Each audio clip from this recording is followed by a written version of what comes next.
పునరుత్థానాన్ని గురించి కొన్ని విషయాల్ని మనం తెలుసుకుందాం. ఈరోజు ప్రపంచమంతా కూడా మరి అద్భుతంగా పండగ చేసుకున్నారు. మనకు తెలుసు, మనకి లిటర్జికల్ క్యాలెండర్ ఉంది.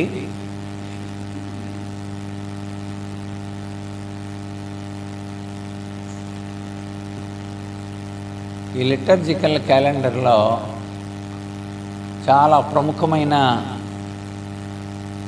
లిటర్జికల్ క్యాలెండర్ అంటే ఏంటంటే ఆత్మీయ ఋతువులు. ఆత్మీయ ఋతువుల్ని మనము అంటే సంవత్సరం అంతా కూడా ఏ రీతిగా ప్రజలు ఎదగాలో అన్న విషయం. అందులో మొట్టమొదటిది అడ్వెంట్, ఆ తర్వాత క్రిస్మస్, ఆ తర్వాత ఎపిఫనీ,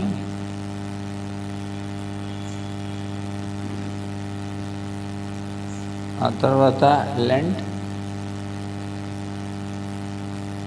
తర్వాత ఈస్టర్, ఆ తర్వాత పెంతెకోస్త్,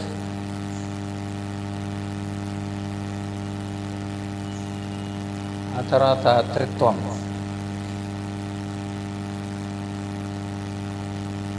సో ఈ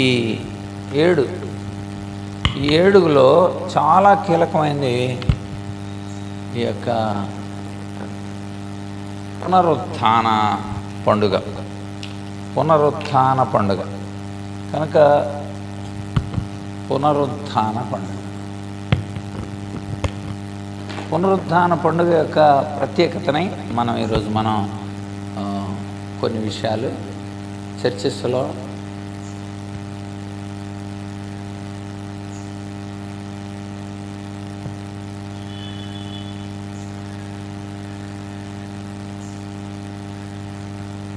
నిజానికి ఇలా ఉంటుంది పునరుత్థాన పండుగ. సో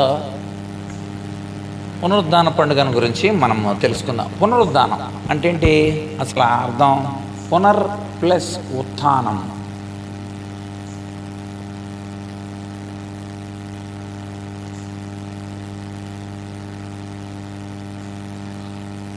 అంటే అర్థం మరలా లేచుట.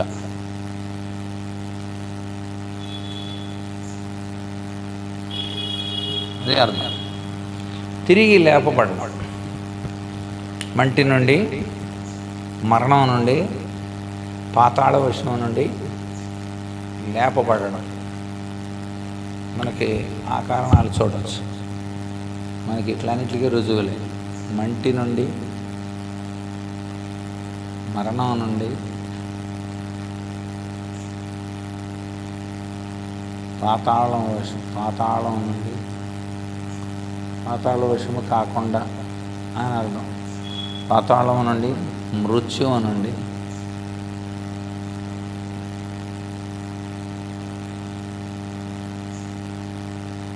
కనుక పాతాళము నుండి అనే పదం అంటే వెళ్ళిపోయారని అర్థం. కానీ పాతాళ వశము నుండి అని అంటే మీకు కరెక్ట్ సెంటెన్స్. వశము కాకుండా అది. కనుక ఈ పునరుద్ధానం మరలా మనము లేపబడి, లేక మట్టి నుండి వచ్చిన వాళ్ళం మట్టికి వెళ్ళిపోకుండా, లేక మట్టిలోకి ఒకవేళ చనిపోయారు అని అనుకుంటే తిరిగి వాళ్ళు లేపబడితే, మట్టి నుండి వచ్చాము ఒకసారి చనిపోయారు, తిరిగి లేపబడితే దాన్ని పునరుద్ధానాన్ని పాత నిబంధన భక్తులు నమ్మారా? ఈ విషయాన్ని మొట్టమొదట మనం చూడాలి. పునరుద్ధానాన్ని పాత నిబంధన భక్తులు నమ్మారా? కనుక పాత నిబంధన భక్తుల గురించి మనం చూద్దాం. పాత నిబంధన భక్తులు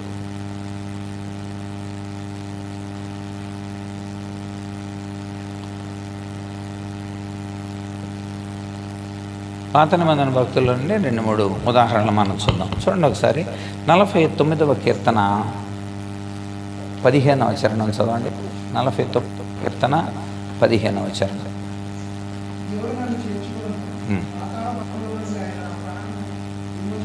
చూసారా, పాతాళ బలం నుండి ఆయన నన్ను విమోచించను. కీర్తనలు 49:15 అంటే ఖచ్చితంగా వాళ్ళకి ఆధార్ ఎవరుంది నాన్న? కోరహు.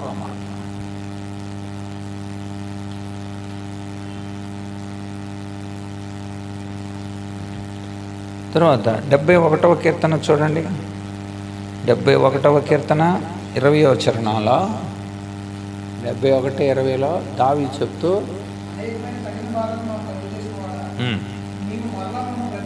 అది మరలా బ్రతికింపజేసేదవు.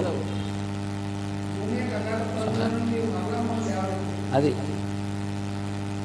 బ్రతికింపజేసేదవు భూమి యొక్క అగాధ స్థలం నుండి, పాతాళ పరిస్థితుల నుండి. భూమి యొక్క అగాధ పరిస్థితిని పాతాళంతో పోల్చారు ఆ రోజుల్లో. కనుక వాటి నుండి మమ్మల్ని బ్రతికింపజేస్తావు నువ్వు. రైట్. హోషేయ గ్రంథం 13-14 వచనాలు.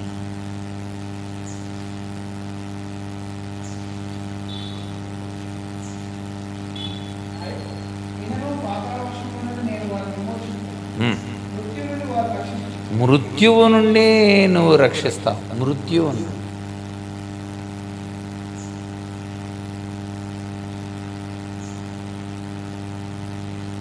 కనుక హోషేయ ప్రవక్త, దావీదు కూడా ప్రవక్త, తర్వాత కోరహు కుమారులు, వీళ్ళందరూ కూడా కొంచెం ప్రవక్తలు కూడా ప్రవచించిన విషయాల్ని మనం చూద్దాం.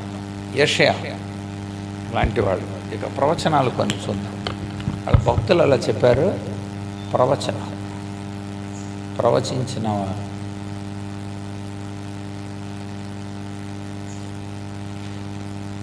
ప్రవచించిన వారిని మనం చూస్తే యెషయా గ్రంథం 26వ అధ్యాయం 19వ వచనంలో, యెషయా గ్రంథం 26:19 అక్కడ మృతులైన నీ వారు బ్రతుకుదురు, మృతులైన నీ వారు బ్రతుకుదురు. చూసారా, శవాలు సజీవాలు అవుతాయి, మృతులైన వాళ్ళు బతుకుతారు. యెషయా ప్రవచిస్తున్నాడు. కనుక ఇవన్నీ ప్రవచనాలు, ముందు జరగబోయేదాన్ని అక్కడ ప్రవచించడం మనకి కనబడుతుంది. దానియేలు ఏమని ప్రవచించాడు? దానియేలు మృతులు బ్రతుకుదురు.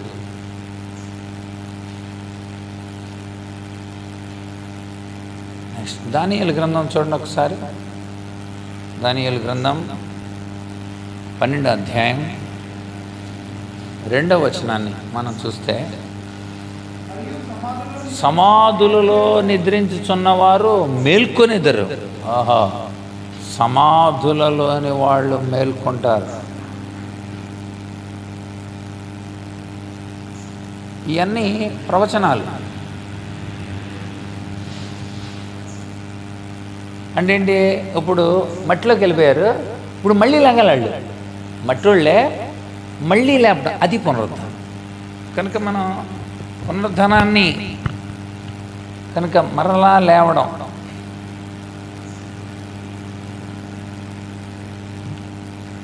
కనుక వీళ్ళంతా ప్రవచిస్తున్నారు అన్నమాట.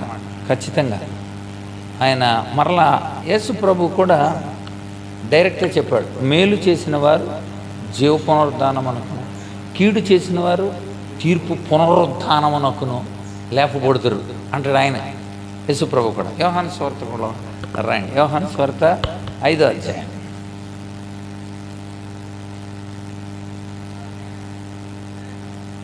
యోహాను సువార్త 5వ అధ్యాయం 27-28.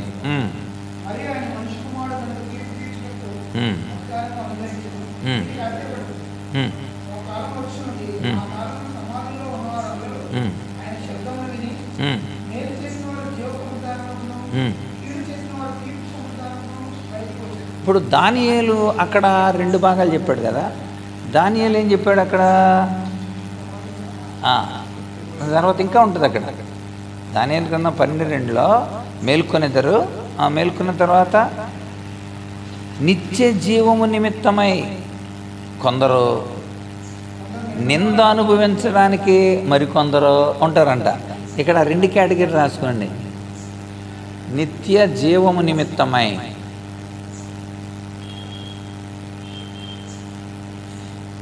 నిత్య జీవం నిమిత్తం అంటే ఎవరు చెప్పండి? ఇప్పుడు విశ్వాసం. నిత్య జీవం నిమిత్తం కొందరు అంటే ఈ లేపపట్టాలో 2 రకాలు చెప్తున్నాడు. విశ్వాసులు నిత్య జీవం నిమిత్తమై మేల్కొనేవాళ్ళు. ఇది అర్థమవుతుందా మీకు? ఇది అండర్లైన్ పాయింట్. మేల్కొనేది.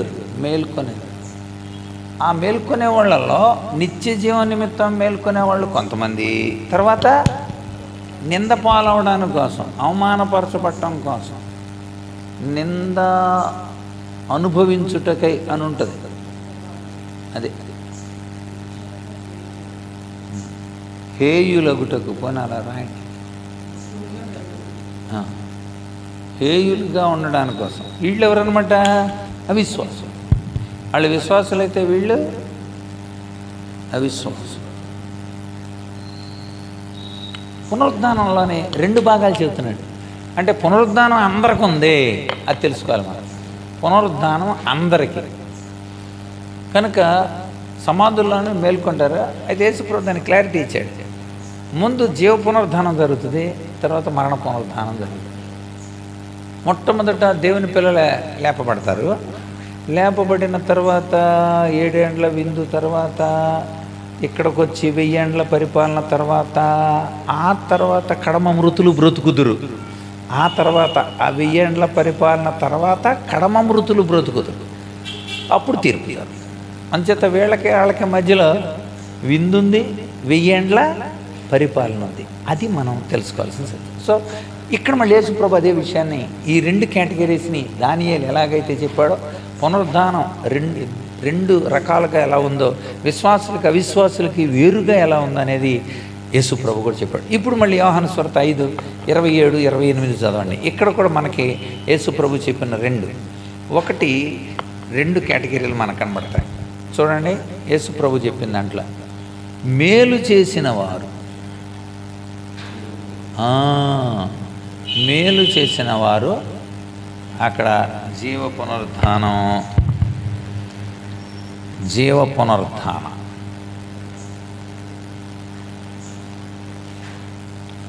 నెక్స్ట్ రెండోది కీడు చేసిన వారు.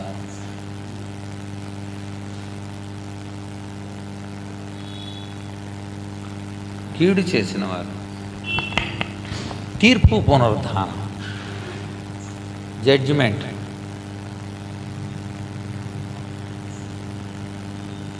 అది ఇంచేత పునరుద్ధానం అనేది 2 రకాలుగా ఉంటుంది. ఒకటి నిత్య జీవ నిమిత్తమైంది, రెండవది నింద అనుభవించేది. నిత్య జీవార్థానికి సంబంధించి యేసుప్రభు దాన్ని క్లారిఫై చేశాడు. అది మేలు చేసిన వారికి జరిగేది, అది జీవ పునరుద్ధానం. రెండవది కీడు చేసిన వారికి సంబంధించింది, అది తీర్పు పునరుద్ధానం. అందుచేత ఇది యేసుప్రభు చెప్పాడు, ప్రవక్తల చేత కూడా చెప్పించాడు. యోబు గ్రంథంలో కూడా ఒక మంచి మాట మనకు కనబడుతుంది. ఒకసారి యోబు గ్రంథంలోకి ఒకసారి రండి. యోబు గ్రంథంలో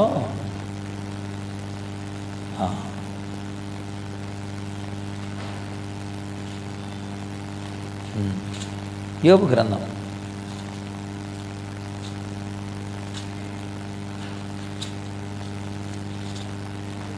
గ్రంథంలో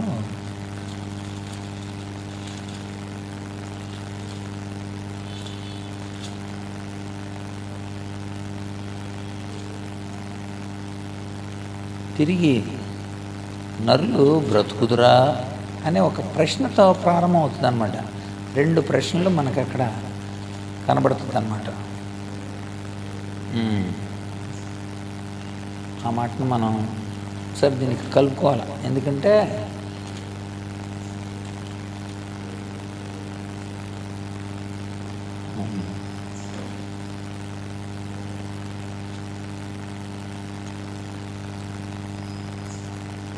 నా విమోచకుడు సజీవుడు అని 19వ కీర్తనలో చెప్తాడు.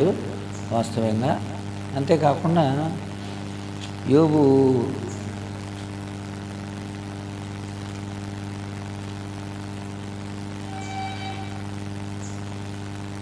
సరే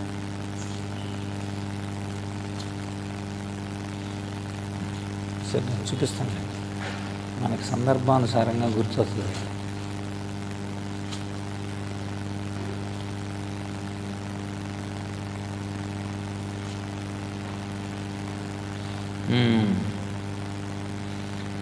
పద్నాలుగో అధ్యాయం అండి, యోబు గ్రంథం 14వ అధ్యాయం 10వ వచనం.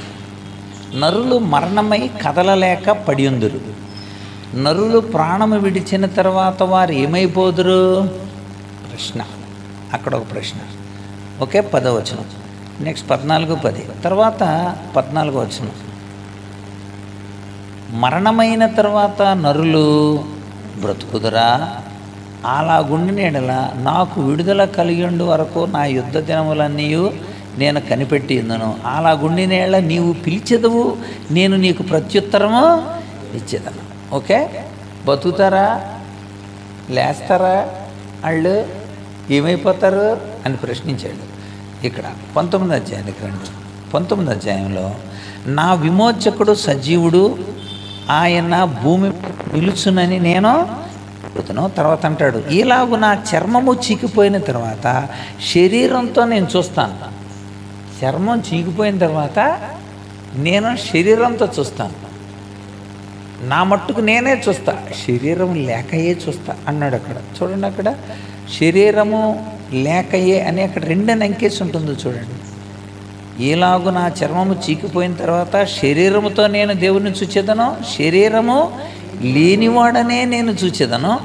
ఇలాగ నా చర్మము చీకిపోయిన తర్వాత శరీరంతో లేక శరీరం లేక నేను దేవుని చూస్తాను, నా మట్టుకు నేనే చూచేదను. మరి ఎవరో కాదు, ఎలా చూడగలండి?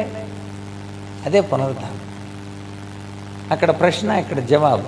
నా విమోచకుడు సజీవుడు, ఆ సజీవుని ద్వారా మేము కూడా సజీవులం అవుతాం. ఎంతో అద్భుతమైన, అంటే ప్రవక్తలందరూ కూడా అలా ప్రవచించడం మనకు కనబడుతుంది. అయితే ఇక్కడ విచారకరమైన విషయం ఏంటంటే, పునరుద్ధానం లేదని చెప్పే వాదులు ఉన్నారనమాట. పునరుద్ధానము లేదని చెప్పేవారు. అది పాత నిబంధన భక్తులు పునరుద్ధానాన్ని గురించి ప్రవచించిన భక్తులు, అదేవిధంగా పునరుద్ధానము లేదని తెలిపి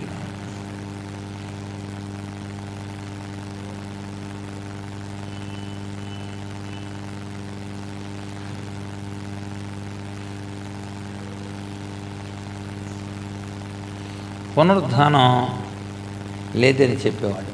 వాళ్ళలో ఫస్ట్ కేటగిరీ సద్దూకైలు. సద్దూకైలు అపోస్తుల కార్యాలు 23:8 చదువు. అపోస్తుల కార్యాలు 23వ అధ్యాయం.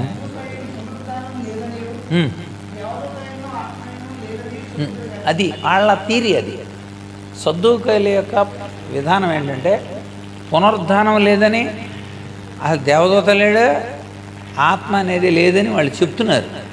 కనుక సద్దూకైలు చెప్తూ ఉన్నారు. మరి కొరింథీ పత్రికలో కూడా ఈ మాటని అపోస్తలుడైన పౌలు మెన్షన్ చేస్తాడు. చూడండి, అక్కడ 15వ అధ్యాయం 12-13 వచనాలు. క్రీస్తు మృతుల్లో నుండి లేపబండి ఉన్నాడని ప్రకటించుతుండగా మీలో కొందరు మృతుల పునరుద్ధానము లేదని ఎట్లు చెప్పుచున్నారు? మృతుల పునరుద్ధానము లేదని ఒకవేళ మీరు చెబితే మా ప్రకటన వ్యర్థమే, మా విశ్వాసం వ్యర్థమే అన్నాడు. అంటే మీలో చాలామంది, అంటే సద్దూకైలే, అక్కడ సద్దూకైలే ఆ ఉద్దేశించి చెప్పింది. అది కూడా అక్కడ నోట్ చేసుకోండి. 1 కొరింథీ 15:13.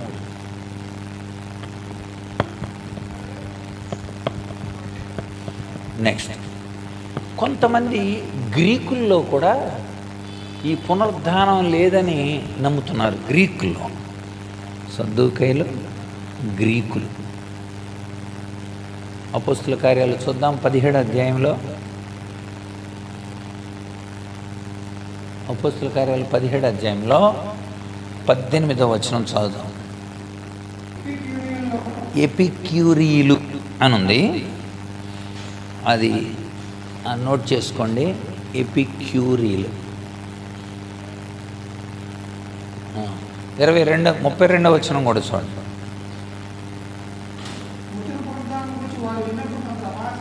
అదిగో అప్పుడు మనం అక్కడ అర్థం చేసుకుంటే 17:32లో అక్కడ ఏథెన్స్ గ్రీకులు అపహాస్యం చేశారంట. ఈ ఎపిక్యూరీలు ఎవరో ఒకసారి మీకు చెప్తాను నేను. ఎపిక్యూరీలు ఎపిక్యూరస్ అనబడే ఒక తాత్వికుడు. వీడు చెప్పింది ఏంటంటే ఎపిక్యూరస్ చెప్పింది తిని తాగి సుఖించమని చెప్పాడు. అందుకని వీడు చెప్పిందని ఎపిక్యులరిజం అంటారు. ఎపిక్యులరిజం అంటే అర్థం ఏంటంటే తిని తాగి సుఖించే చాలు. కనుక ఆడు ఏమన్నాడంటే సావటం లేదు, బతకటం లేదు, పునరుద్ధానం లేదు, ఏమీ లేదురా, తిన్నంత వరకు తింటాం, ఉన్నంత వరకు ఉండటం అంతే ఇక అని చెప్పాడు. సో కనుక ఎపిక్యూర్ అంటే. తర్వాత గ్రీకుల్లో ఇంకొక వాదం ఉంది. ఇది ఎపిక్యులరిజం గుర్తుంది కదా. అలాగే నాస్టిసిజం ఉంది. నాస్టిసిజాన్ని తెలుగులో జ్ఞానతత్వవాదం అంటారు.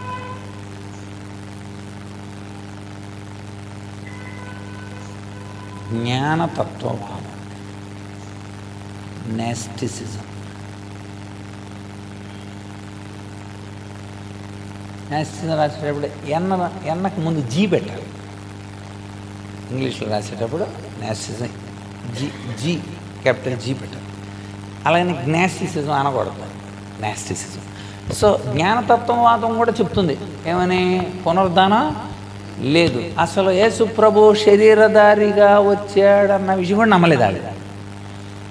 నమ్మలా. యేసు ప్రభు కామన్ మ్యాన్, సామాన్యుడు. ఆయనలోకి అప్పుడప్పుడు క్రీస్తు ఆత్మ వస్తుంది. క్రీస్తు ఆత్మ వచ్చి రకరకాలైన పనులు చేసి మళ్ళీ వెళ్ళిపోతున్నాడు. ఇంక మామూలుగానే ఉంటున్నాడు ఆయన అని నేను సామాన్యమైన మానవుడిగా ఇన్కర్నేషన్, క్రీస్తు శరీర ధారణను కూడా వాళ్ళు అంగీకరించలేదు.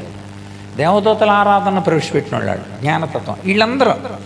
వీళ్ళందరూ పునరుద్ధానం లేదని చెప్పారు. కనుక పునరుద్ధానం మరి ఉందా, దానికి రుజువులేంటో మనము పాత కొత్త నిబంధనలో, ఇప్పుడు పాత నిబంధనలో మనకి 3 చచ్చి బతికిన వాళ్ళు కనబడతారు. ఒకళ్ళు ఏలియా ద్వారా, ఇంకొకళ్ళు ఎలీషా ద్వారా, మూడోది ఎలీషా ఎముకలు తగిలి, మొత్తం ముగ్గురు. అలాగే కొత్త నిబంధనలో 3 కనబడతారు మనకి. యేసు ప్రభు ద్వారా బ్రతికింపబడినాడు. ఒకరు యాయీరు కుమార్తె, ఇంకొకరు నాయీను విధవరాలు, ఇంకొకరు లాజరు. అది కనుక పాత నిబంధనలో కొత్త నిబంధనలో రుజువులు ఇచ్చాడు దేవుడు. అంచేత పాత కొత్త నిబంధనలో మనము రుజువులు రాద్దాం. రైట్. పాత నిబంధనలో పునరుత్థానానికి రుజువులు.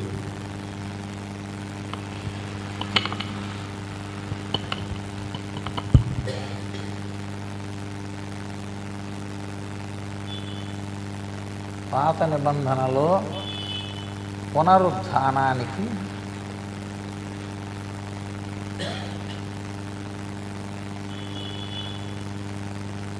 రుజువు 3 చెప్పుకున్నాం మనం.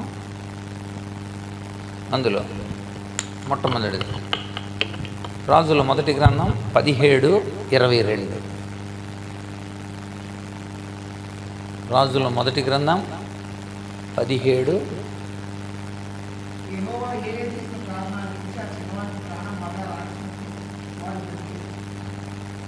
అక్కడ సారేపతు విధవరాలి కుమారుడు.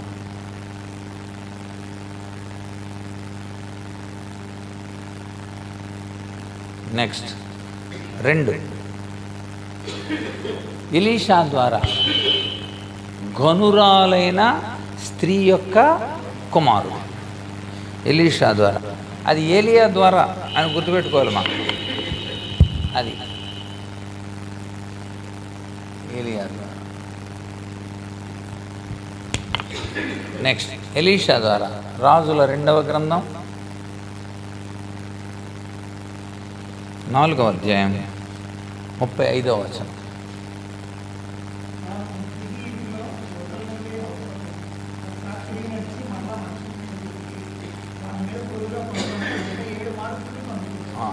ఘనురాలైన స్త్రీ యొక్క కుమారుడు ఎవరి ద్వారా అండి? ఎలీషా ద్వారా.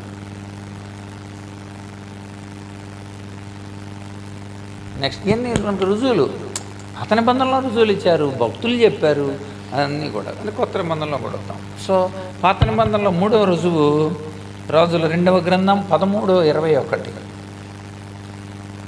రాజుల 2వ గ్రంథం 13:21. శవాన్ని పాతిపెట్టారు.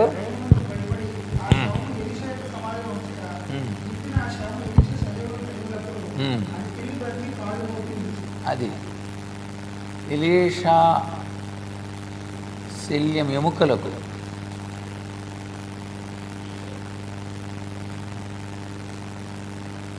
ఒక శవం బ్రతికేది. ఎలీషా సిరియాలకు తెగి ఒక శవం బ్రతికింది ఎలీషా. ఇది పాత నిబంధనలో మనకి పునరుద్ధానానికి గుర్తు మనకి కనబడుతూ ఉంది. ఇక క్రొత్త నిబంధనలో పునరుద్ధానానికి గుర్తు మనం చూద్దాం. కొత్త నిబంధనలో పునరుద్ధానానికి రుజువులు.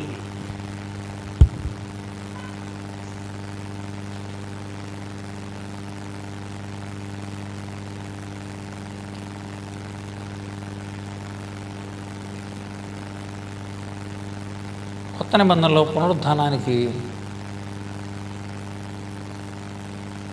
రుజువు.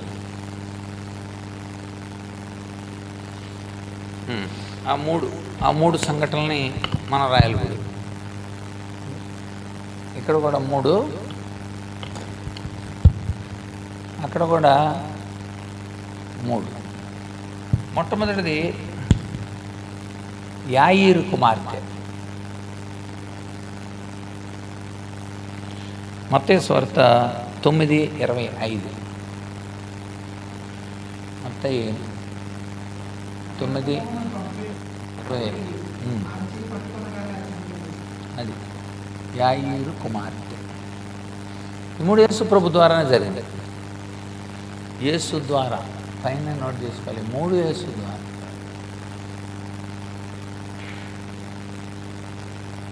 అంతే, అక్కడ బ్రాకెట్లో చివర పెట్టిన. 1 యాయీరు కుమార్తె, 2 నాయీను విధవరాలి కుమారుడు. లూకా సువార్త 7:15. లూకా సువార్త 7:15.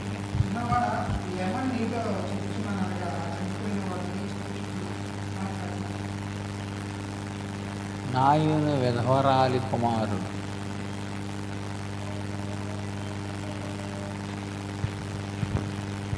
నెక్స్ట్ 3వది మత్తయి సువార్త, అదే యోహాను సువార్త 11వ అధ్యాయం 44వ వచనం.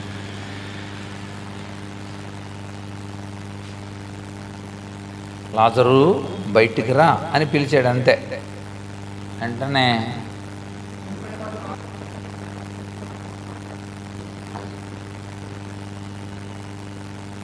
ఎంత స్పష్టంగా మనకి పునరుద్ధానాన్ని గురించి అంటే స్ట్రక్చర్ ఇలా కనబడాలి, మనకి తెలియాలి. మనకి పునరుద్ధానం అన్న అంశం ఇచ్చారనుకోండి, వెంటనే మనం పునరుద్ధానం మనం ప్రస్తుతం ఆచరిస్తున్న ఈ యొక్క లిటర్జికల్ క్యాలెండర్లో చాలా కీలకమైంది. ఈస్టర్ అనేది, ఈస్టర్ అనే పేరు ఎలా వచ్చింది? ఈస్టర్ అనే పేరు ఏదో ఒక దేవతకు సంబంధించింది కదా, ఎస్టర్ అనే ఒకటి ఉంది కదా, దాన్ని బట్టి వచ్చింది.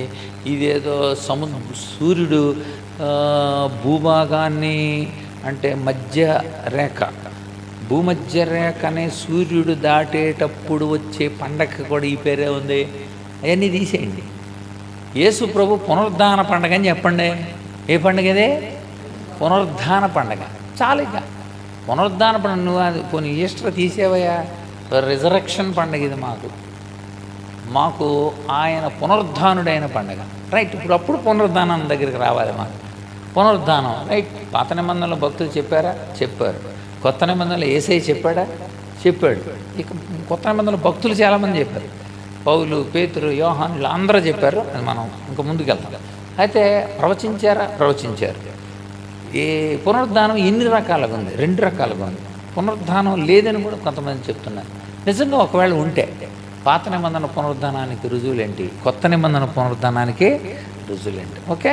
అయితే ఇంకొక సంఘటన జరిగింది.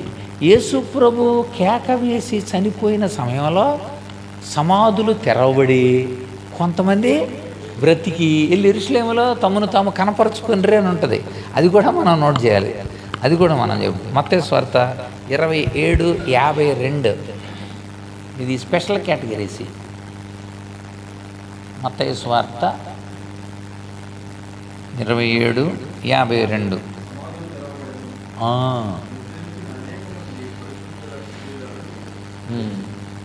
క్రీస్తు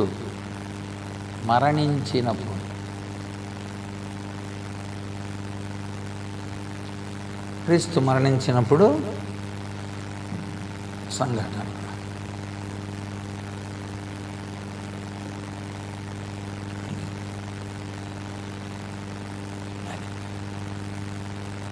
ఇక మనం కొత్త నిబంధనలో 2 ప్రముఖమైన విషయాల్ని ఒకటి నేను గుర్తు చేస్తాను మనకున్న సమయాన్ని.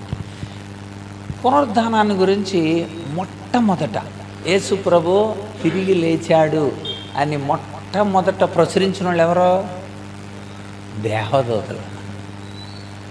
దేవదూతలు ఆయన లేచి ఉన్నాడు, ఆయన సమాధిలో లేడు, లేచి ఉన్నాడు అని పునరుద్ధాన సువార్తను ప్రచురము చేసిన. అందుకే మనం ఏం రాసుకుంటే దేవదూతల చేత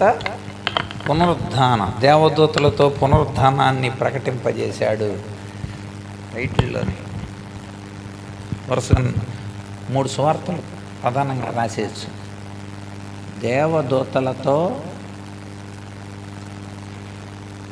మొదటిగా పునరుద్ధాన సువార్త ప్రకటన, అది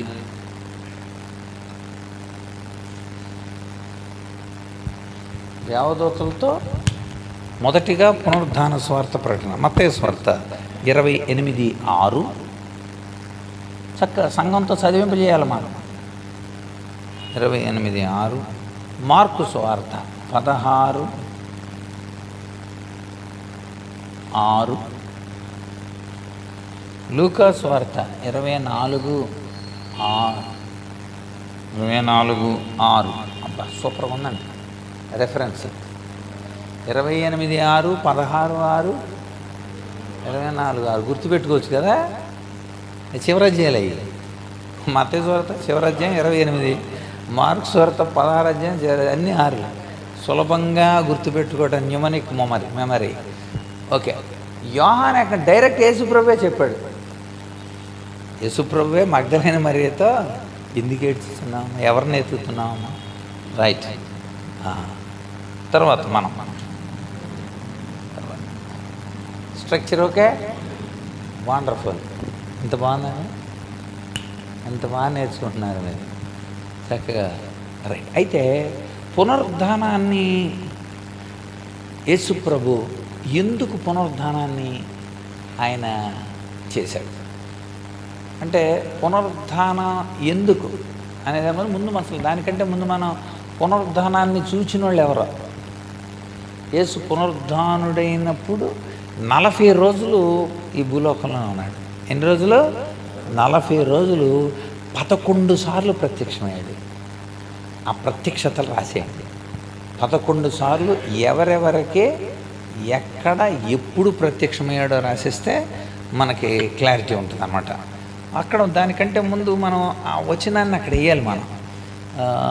అపోస్తల కార్యాలు 1:3 40 రోజులు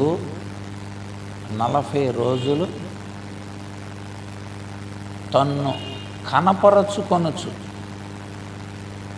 తన్ను అగపరుచుకొనుచు, రాజ్య విషయాలు బోధిస్తూ, అది ప్రమాణాలు చూపుచు, ఈ 3 అది అంటే 40 రోజులు కూడా తను తాను కనపరుచుకుంటున్నాడు. పర్పస్ ఏంటో తెలుసా? సజీవుడని. ఇంకొకటి పునరుద్ధానుడని.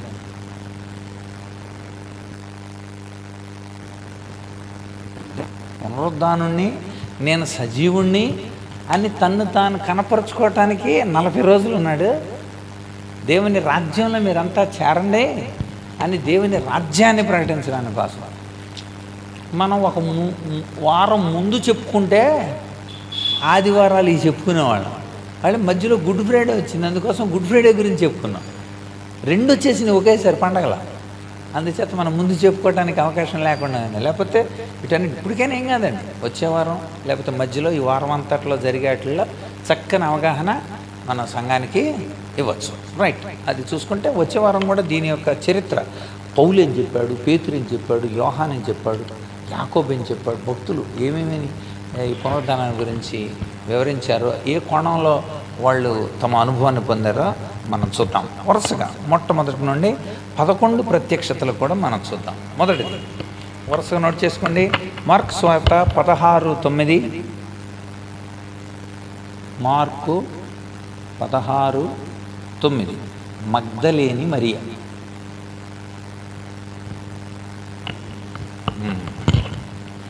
మగ్దలేని మరియ అనేది ఆమె పూర్తి పేరు కాదండి, మగ్దల్ వాళ్ళ ఊరి పేరు. మగ్దలేని మరియ అంటే మగ్దల్ అనే ఊరికి చెందిన మరియ. అది దాని కురేనీడేని సీమోన్ లాగా మగ్దలేని మరియ, సామర్లకొకట ప్రభుదోసలాగా. అది అంటే వాళ్ళ ఊరి పేరే కంభం వేదనాయకం గారు. ఇవన్నీ కూడా వాళ్ళ ఊరి పేర్లే అలా. కనుక నెక్స్ట్ తర్వాత 28 మత్తయి సువార్త 9వ వచనం. మత్తయి సువార్త 28:9. ఇతర స్త్రీలకు. మత్తయి 28:9. ఇతర స్త్రీలకు.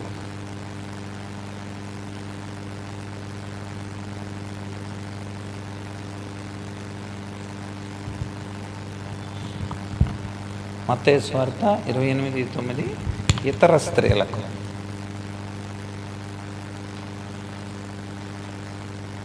నెక్స్ట్ 3. ఆయన ఎమ్మాయి దారిలో శిష్యులకు. లూకాస్ కాదు, ఇక్కడే ఇద్దరు శిష్యులకు. ఇద్దరు శిష్యుల కంటే వీళ్ళిద్దరు కాదు, ఇద్దరు శిష్యులు అంటే అంతే, లూకాస్ వార్తలో వాళ్ళే. లూకాస్ వార్త 24వ అధ్యాయం 15వ వచనం అంటే ఎమ్మాయి దారిలో వాళ్ళు. ఎమ్మాయి దారిలోని ఇద్దరు శిష్యులు. అమ్మాయి దారిలోని ఇద్దరు శిష్యులు. 24 అంటే అధ్యాయమే అదే.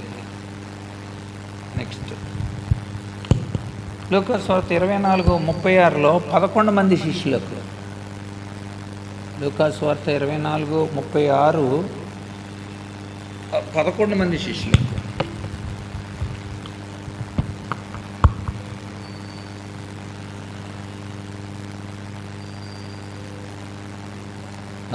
శిష్యులకు. నెక్స్ట్ కొరింథీ మొదటి పత్రిక 15:5 ప్రకారం పేతురు. కొరింథీ మొదటి పత్రిక 15:5 కేఫాకు కనబడ్డాడు అని రాశాడు. అక్కడ కేఫాకు, అక్కడ పేతురు అని రాసుకుంది. కేఫాకు బ్రాకెట్లో పేతురుకు కనబడింది. నా తర్వాత యోహాను సువార్త 20:19. యోహాను 20:19. తోమా లేకుండా 10 మంది శిష్యులకు.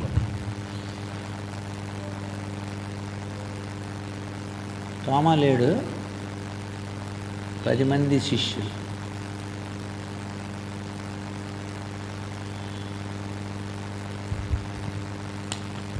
నెక్స్ట్ 21 20-26 యోహాను 20-26 తోమాతో కలిపి 11 మంది శిష్యులు. తోమాతో కలిసి 11 మంది శిష్యులు.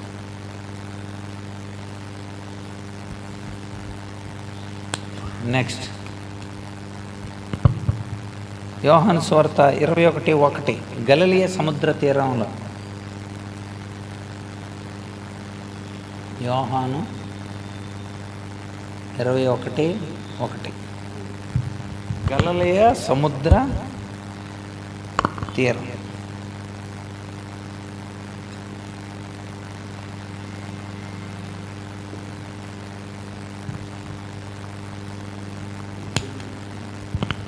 నెక్స్ట్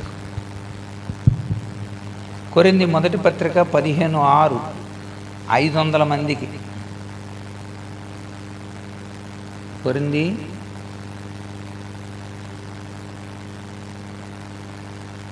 15:6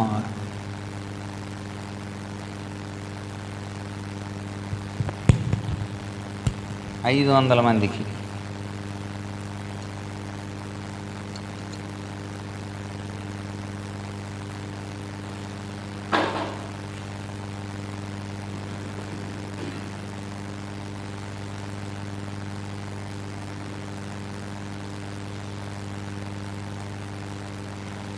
తర్వాత కొరింథీ 15:6 500 మందికి. తర్వాత మత్తయి సువార్త 28:17 గలిలయలో 11 మంది శిష్యులు.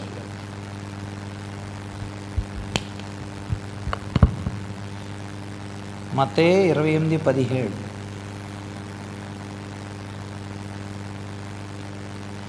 గలిలయలో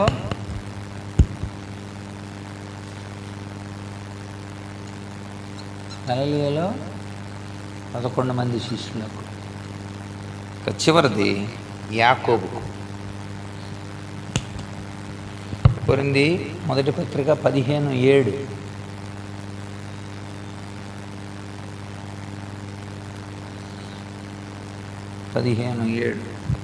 యాకోబుకు.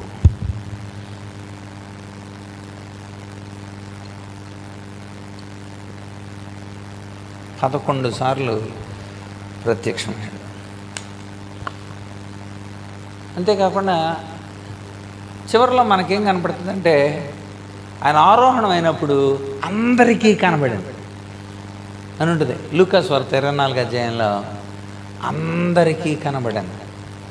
అది స్పెషల్. అది తర్వాత పౌలుకు కనబడింది. దాన్ని స్పెషల్ అయ్యి. సో ఇక్కడ స్టార్ వేసుకొని అందరికీ. లూకా సువార్త 24:50 ఇదండి.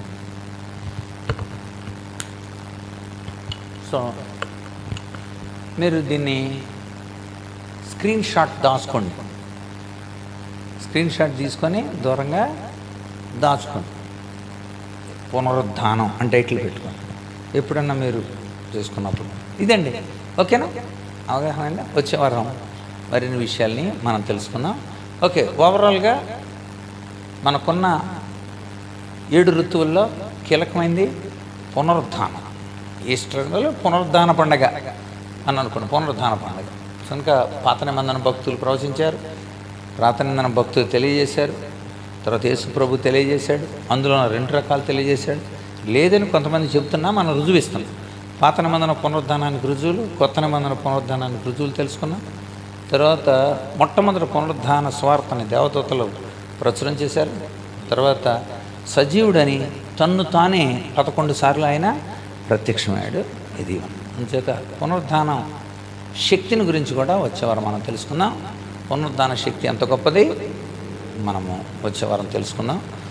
దేవుడు ఈ యొక్క ఆత్మీయ సమ్మేళనంలోని ఈ చక్కని పునరుద్ధాన అవగాహన మనందరి వినికిడిలో దీవించి మనల్ని బలపరచునుగాక. ఆమేన్, ఆమేన్. మరి యేసన్న ప్రార్థన చేయండి.